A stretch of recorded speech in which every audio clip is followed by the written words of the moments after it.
يا عبادي كلكم جائع إلا من أطعمته فاستطعموني أطعمكم.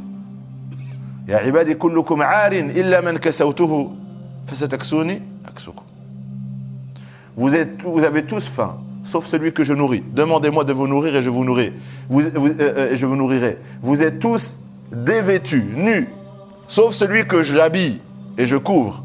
Demandez-moi de vous habiller, de vous couvrir et je vous couvrirai. Là, il parle de quoi? Après avoir parlé du cœur, il parle du corps. Même les bienfaits du corps, c'est qui la source? C'est Allah. Même les bienfaits du corps, c'est Allah Azza wa Jal qui le nourrit et qui l'habille. Dans le Coran, wa fis sama'i rizqukum, votre subsistance se décide pas sur terre. Elle ne décide pas chez Allah. Il n'a pas confié votre subsistance à votre semblable, à un être humain comme vous. Votre subsistance, Allah, c'est lui qui la détient. Wa fis sama'i rizqukum wa ma tu'adun. Dans un verset, wa ma min dabbatin fil ard. Tout ce qui rampe sur terre, illa 'ala Allahi rizquha. 'Ala Allah. Allah dit ça, c'est ma responsabilité. Ça fait partie de quoi? De Rububiya. Je suis votre Rabb, je suis votre Seigneur. Et c'est quoi la définition de Rabb? Quand on dit Ya Rabbi, Seigneur. Ni'mat al-wujud wa ni'mat al-imdad. C'est celui qui te donne le bienfait d'exister et qui va te donner tout ce dont tu as besoin pour exister. S'il arrête de nous nourrir, il arrête de nous donner à boire, est-ce qu'on va mourir?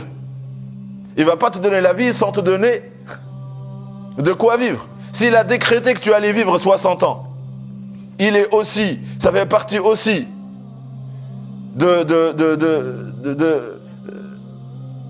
sa seigneurie, en plus de te donner la vie. Il a décrété que tu allais vivre 60 ans, il va te donner de quoi vivre 60 ans. Et donc si cela implique de la nourriture, il va te nourrir. Si cela implique de te protéger de quelqu'un qui veut, lui, te ôter la vie alors que lui veut que tu existes, il te protégera aussi. Qu'est-ce qui rentre dans la seigneurie? Tous les bienfaits terrestres. Tous les bienfaits du corps. Et il s'agit de quoi? De l'amn, de la sécurité de ton corps. C'est Allah qui te protégera de toute personne qui menace ton corps. De la sécurité du corps par la nourriture. Il te protégera du froid. Si le froid peut tuer, il te protégera de ce froid. Si la chaleur peut te tuer, il te protégera de cette chaleur.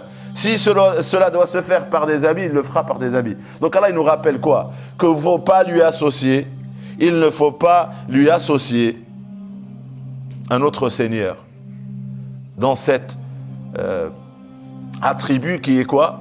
Ar-rizq. Parce que les habits, ça rentre dans le rizq. Parce que la nourriture, ça rentre dans le rizq, dans la subsistance. Et Allah dit quoi? C'est lui Ar-Razzaq. C'est pas Ar-Raziq, Ar-Razzaq. C'est pas celui qui t'a donné et des fois il y a quelqu'un d'autre qui te donne. Tout, c'est lui qui donne tout. C'est lui qui donne tout. Et quand Allah Azza wa Jalla met en valeur cet attribut, c'est pour nous rappeler quoi? C'est qu'au niveau du cœur, il faut voir que c'est Allah Azza wa Jalla qui donne tout. C'est Allah Azza wa Jalla qui donne tout. Tout ce qui sort de la terre.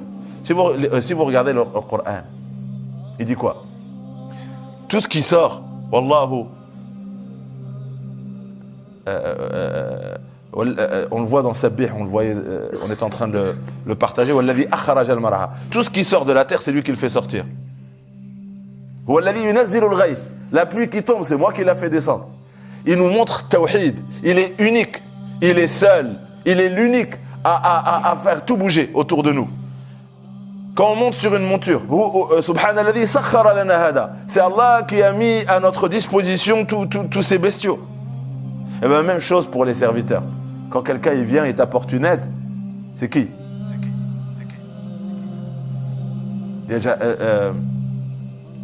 Ba'dakum li ba'din sukhriya. Allah il nous a prédisposé d'être utiles les uns envers les autres. C'est Allah qui l'a voulu. C'est Allah qui l'a voulu.